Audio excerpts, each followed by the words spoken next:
Hi guys! So today is my last day here in Paris. And I feel so sad and happy at the same time kasi finally, maaakap ko na yung asawa ko at makakakain na ako ng crispy-licious, juicy-licious, 2-piece leg part Jollibee chicken joy! But of course, before anything else, ikukwento ko sa inyo yung naging journey ko dito sa Europe. And I'm really happy that I have this financial freedom wherein I can go anywhere I want. I can extend kahit gaano pa katagal. I can book any hotel I want without even thinking about the money. I don't even check the prices anymore. And that feels so liberating and fulfilling. Alam mo, hindi ka tight budget. Yung ganong pakiramdam. Kasi ako before, pag nagta-travel ako, I always check yung mga piso fare, cheap flight, naghahanap ako ng mga murang hotel, murang Airbnb. Minsan nga nag-hostel lang ako before, yung mga backpacker lang. Nung nag-Singapore ako, naalala ko, no, naka-backpacker lang.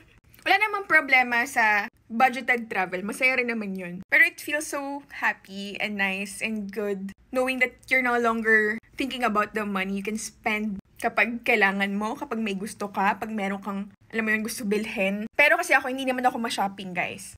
Honestly, dito nga sa Paris or di Italy, hindi naman ako namili ng mga luxury brands, mga signature bags. Wala. Kung bumili man ako, mga kailangan ko lang na damit for myself. Tapos ito namili ako ng mga perfume, ayan, pang mga pasalubong ko. Dami ako biniling mga perfume dyan. So yun lang. Pero yung bilan yung sarili ko ng mga luxury brands, parang it's nice to have, pero parang hindi naman ako magiging happy. Siguro pang nenegosyo ka naman ganun. Siguro kasi nga sobrang business-minded ko. Kaya hindi ako nakakaisip ng mga ganyan, shopping. And another thing that I want to share is that mission accomplished tayo. Kasi honestly, my ultimate goal here in Europe, bakit ako nagstay dito na medyo matagal-tagal, isang buwan mahigit? Because I want to build community.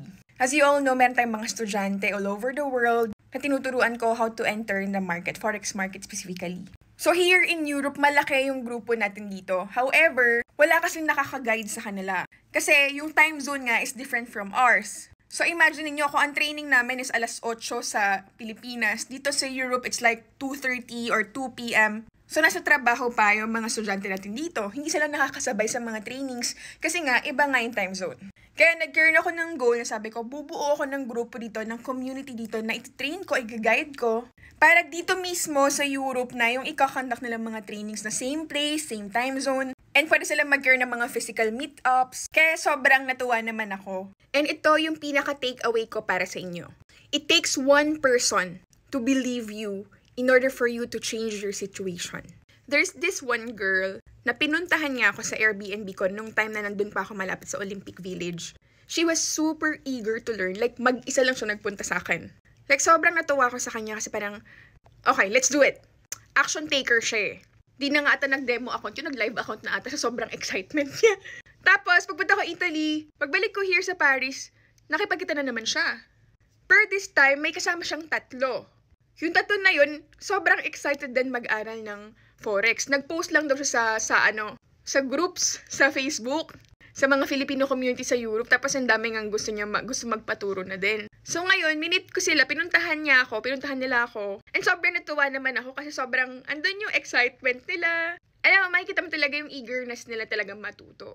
And natutuwa ako sa mga nakikilala ko kasi meron sila mga iba't ibang experiences, iba't ibang background, iba't ibang mga sakit sa buhay, mga kulang, mga sobra, mga dreams, yung mga goals nila. Ang sarap marinig. So, yung 3 na yun, naturuan na natin sila mag-forex. So, estudyante na natin sila. So, pagpunta ko Norway, nag-aabang na naman tong si Shirley. Shirley kasi name niya.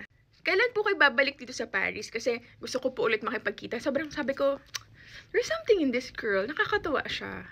She's very eager. Then, kahapon, I was shocked kasi may bit-bit siyang more than 10 ata. Sabi ko, ala, nakakatuwa ka naman. So, parang, alam mo yun, naging word of mouth na lang. Started with 1 person, hanggang sa naging 4 sila, hanggang sa ngayon, they are more than 10. And now, yun, na-meet ko nga sila kahapon. We had this dinner and I really had fun with them. Kasi talagang grabe yung energy. Nararamdaman ko talaga na sobrang yung excitement nila. And alam ko na marami silang mai-impact na mga OFWs or mga migrants dito sa Europe. And then I asked them, sabi ko dun sa isa, bakit gusto mo matuto ng Forex? Sabi niya kasi gusto niya daw magkaroon ng time freedom, gusto niya mabawasan yung trabaho niya, gusto niya mas makapag-spend ng mas maraming oras with his family, Gusto niya kumita 100 euros, 200 euros in a short period of time na hindi niya na kailangan maglinis ng bahay, mag-alaga ng bata. Kasi kaya nga na yun gawin at the comfort of his home, spending time with his family. Tapos I also asked the other one. Sabi ko, bakit? Ba't gusto mong mag-join ng community na to? And then sabi niya, kasi po gusto ko makatulong dun sa mga OFWs po dito sa Europe na nag-60 na, nag-65 na, nagtatrabaho pa rin. Na when in fact dapat nagpapahinga na sila, pero since hindi pa rin sapat yung kinikita, kailangan pa rin nilang magpatuloy sa trabaho nila. So, alam mo yun, hindi na yun basta pang sarili lang. It's more of mission. It's purpose. And yun yung nakita ko sa kanila na grabe, iba yung mga mindset ng mga tao to. Kaya hindi na ako magtataka na yung community natin dito, yung Forex community natin dito sa Europe, specifically here in Paris, talagang bobongga, dadami talaga. Kasi ako naniniwala, basta yung puso mo, gusto mong makatulong, wala kang ibang intensyon, alam ni Lord yun. Ibabalik niya sa'yo yung kabutihan mo. Hindi lang Hindi lang times 2, hindi lang times 3, times 10, times 20, times 1,000, ibabalik sa'yo ni Lord yun. Basta syempre, yung intention mo is pure. And then, yung journey ko naman sa Italy. Eto, pinilit ako talaga ni Coach Jill. Si Coach Jill has been my student for like 5 months ata. Mga 5 months na siya. So sabi niya, gusto niya punta raw kami ng Italy. Kasi meron tayong mga leaders doon. Sabi ko, sige, let's go. Punta tayo Italy. So nagpunta ako Italy. So na-meet ko yung mga traders na natin doon. Mga estudyante na natin yun for like, siguro mga 1 buwan. And I'm really happy na nakilala ko sila. Nagstay ako sa bahay nila. Na-meet ko yung mga anak nila. Yung nagkwentuhan kami about sa mga buhay-buhay namin. And nakakatuwa lang sa pakiramdam na may mga tao talaga na ang goal lang talaga nila is makatulong. Like, I have one leader there, Mark. Ang dami na nga pera nun eh. Hindi niya naman na kailangan din ng pera kasi may negosyo siya and maganda yung negosyo niya. Pero, he found this as an opportunity to help more people. Like, we had this meetups na ginawa namin sa bahay ni Mark and then nag-invite sila doon na mga gusto mag-aral, matuto, and grabe, nakakatuwa.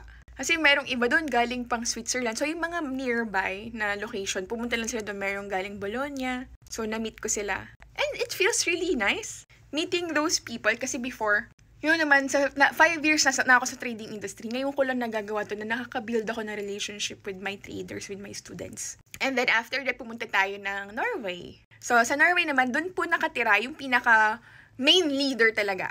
Pinaka-core leader natin, which is si Coach Jill. So, nagstay ako doon for more than a week sa bahay nila. And grabe, ang ganda ng bahay naman. Mansiones naman.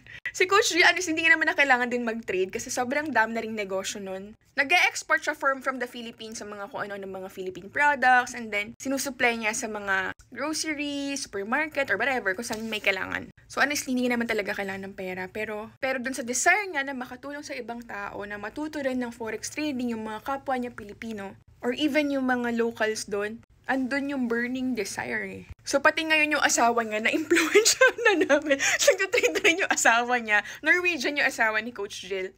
And then, ayun, bigla ako naimbitahan na pumunta ng Sweden sa Stockholm kasi merong Scandinavian event doon, si Economy.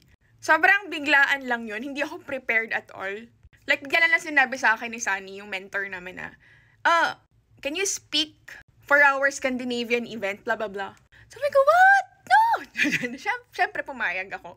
Kasi ako, gusto ko yung mga ganong challenges eh, alam mo yun. And it was actually my first time to speak and mag-speech that is in front of different people coming from different countries with different nationalities. Grabe, it was fulfilling. Kasi nung pagdating ko doon, yung mga tao doon, "Hi, are you lady? Oh, welcome here." Ay, pero ako, hala, kilala nila ako. Tapos everyone's like, wanna have picture with me. Parang ako, hala, nakakatuwa. Tapos they're asking for my blueprints, paano ginagawa ko, paano naging successful, blah, blah, blah, ganyan. Parang doon lang talaga nag-sink in sa akin na, grabe, parang feeling ko ang layo-layo ko pa. Pero they see me as someone who is already successful in this industry already. Parang, wait lang, di pa nagsisink in sa akin yun eh. I feel like parang marami pa akong kulang. Pero nakakatuwa. It was a great experience. Kala ko sablay-sablay yung English ko. Tapos nag-message sa akin si Wolfie, yung another mentor namin, na grabe daw yung mga feedbacks about my speech. Na parang ako, na like, they really love me. They enjoyed my speech. Parang, nakakatuwa lang to represent Philippines and na-appreciate nila yung work ethics natin, yung positivity natin, yung mga diskarte natin. Ang saya lang, diba? And alam nyo ba guys, the more na nagta-travel ako, the more na na-appreciate ko yung Pilipinas at mga Pilipino. Why? Kasi mas mararamdaman mo na mas warm pa rin yung mga Pinoy. Kasi mapapansin mo, lahat naman ng ata ng bansa may problema. Lahat din ng mga tao dyan may reklamo about their government. Same with us. And meron ako nakausap na French girl. Nasabi niya nga how come the people here, French people, they don't acknowledge and appreciate yung mga value na nabibigay ng gobyerno nila dito because they have their free medical assistance, free education for their kids. Kumbaga, grabe yung mga benefits nila dito pero hindi pa rin nila nakikita yon. So, same with us na parang baka meron din tayong mga qualities sa Pilipinas at mga magagandang bagay na hindi lang natin nakikita. Just because nakikita lang natin yung mga better countries. Pero honestly guys, mas mababait pa rin talaga yung mga Pilipino. Like they always smile. Here, hindi mo sila makikita masyadong mag-smile. Pagpunta ko nga Norway, sabi ko kay Coach Jill, galit ba yung mga tao dito? Parang ang susungit yung lahat. Hindi sila mag-smile sa'yo. Hindi ka rin pwede haharang-harang sa daan. Hindi ka pwedeng malakas yung boses. Like 100%. Mas happy pa rin talaga yung mga Pilipino. Kung happiness lang ang pag-uusapan. So, going back dun sa naging journey ko, sobrang happy ko nga kasi, ayan, nakapag-build na tayo ng mga community. We also have one in Finland. Yan, si Kat, pinuntahan niya ako from Finland papuntang Norway para matuto siya ng forex trading and nakakatuwa rin siya, sobra. Ilocano. Actually, ang dami ko na-meet ng mga Ilocano dito sa Europe. Puro mga Ilocano. And nakakatuwa lang makita, marinig, yung mga naging journey nila. Karamihan sa kanila, dekada-dekada na nandito. Hindi rin naging madali yung buhay nila. Naging, syempre, challenging din. But one thing's for sure na nakita ko, there's a need. Andyan pa rin yung pangangailangan na matutunan na magkaroon ng financial literacy. Kasi dito, marami silang pera. Malaki sila kumita. Ang problema, hindi nila alam paano palalaguin yung pera na meron sila para makapag-retire sila ng maaga at magkaroon ng financial freedom. Kasi ang nangyayari, malaki nga kumita, malaki rin yung gastos dito kasi yung cost of living dito magastos. So trabaho, kayod hanggang tumanda na, hindi na nakapag-ipon, hindi na nakapagtabi. Nung gusto na mag-retire, gusto na magpahinga, they don't know how to make money even if wala na silang trabaho. That is why I always tell them, don't look forward on the day of your retirement. Look forward on the day that when you stop working, you can still make money. And you can choose any age you want to stop. So that's the goal. So that's my journey so far here in Europe and I'm really happy and excited na makauwi na sa Pilipinas. Dahil ang hirap kayang meron ako pinapatay yung school doon. So pinapaayos natin, pinaparenovate natin yung magiging school natin doon. And ang nagko-construct nun is yung MRV Construction, which is ang may-ari nun sila Marvin Faves. Lalo na sobrang nakakatuwa si Engineer Vince. Kasi grabe, kahit nandito ako sa Europe, parang nandun din ako. Kasi na-update ako. Like nakikita ko step by step yung progress nung mga nangyayari. Like every single day, nagsisend siya ng videos, pictures. Like isisend niya yung updates, like kung ano yung ginawa nila today. Ano yung mga na-accomplish nila today. With videos pa, like grabe naman yung ano nito. Customer service. Kaya hindi ako nagsisi na pinili ko magpa-construct dun sa business nila Marvin. And sobrang kudos talaga. I really salute yung engineer ni Marvin, si Engineer Vince, na talagang all in talaga. Sobrang solid sa assistance. Kasi ako guys, may trust issues ako sa mga construction. Sobrang dami ko ng mga naging problema sa ganyan. Yung parang ang daming miscommunication, ang daming mga dagdag na mga biglang gastusin, kaya gano'n. Pero ayun, sobrang excited na ako na makita yung school. And hopefully, by December, ma-open na natin yun para pwede na kayo pumunta dun sa ating school.